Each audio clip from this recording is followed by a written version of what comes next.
brought to you by Vega, powered by Sensodyne and Vimal. We are ZFC. સૌપ્રથમ વાત રાજકોટની. અહીં કોંગ્રેસના ઉમેદવાર પરેશ ધાનાણીનો પાટીદાર અને ક્ષત્રિયો ઉપર એક કટાક્ષ સામે આવી રહ્યો છે. પરેશ ધાનાણીએ ક્ષત્રિય અને પાટીદારોને હરખપદુડા કહ્યા. જ્યાં 1995માં ભય, ભૂખ અને ભ્રષ્ટાચાર દૂર કરવા ભાજપનું બીજ વાવ્યું. પટેલ અને બાપુ હરખપદુડા થઈને દરરોજ 10 ડોલ પાણી પાયું.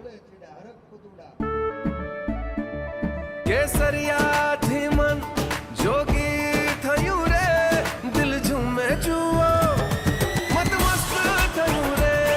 કેસરિયાથી મન જોગી થયું રે. હર પળ મનાવો કેસરી તહેવાર. વિમલ, બોલો જુબાન કેસરી. ભાજપના બીને દરરોજ ઉઠીને 10 ડોલ પાણી પાયું કે જલ્દી જાણ.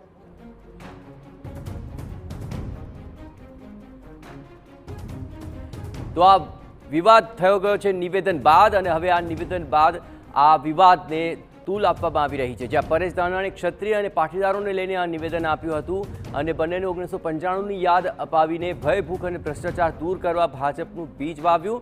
અને એટલું જ નહીં, આ સમગ્ર મામલે પટેલ અને બાપુ હરખપદુડા થયા હોવાનું તેમણે નિવેદન આપ્યું હતું.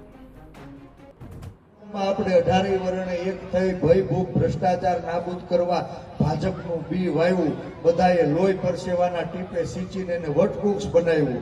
અને એમાં અમે પટેલિયાઓ અને બાપુ એમાં છે કે નહીં, હા બેઠા પટેલિયાઓ બાપુ બે બળે ચીડા હરખપદુડા. એ ભાજપના બીને દરરોજ ઉઠીને 10 ડોલ પાણી પાયું કે જલ્દી ઝાડ મોટું થાય ને ભર ઉનાળે છાયો મળશે. 15માં અમારે અખતરો કરવાનો થયો ને ત્યારે ખબર પડી કે વાહા ફાટી ગયા. આજ ભાજપના નેતાઓ, એની સરકાર, એની સૂચનાથી એની પોલીસે અમારી માબેન દીકરીઓને મારીને લોટ બાંધી દીધો. હે, એના શિયાળની લાજ બચાવવા માટે બોર જેવડા આહું પડે દડ એના આહુડાયાના અહંકારને ઉગાડી ન હગ્યા.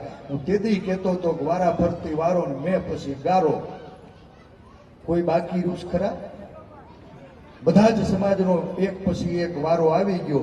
બાપુ બચાતા આ વખત આ કોઈના નથી.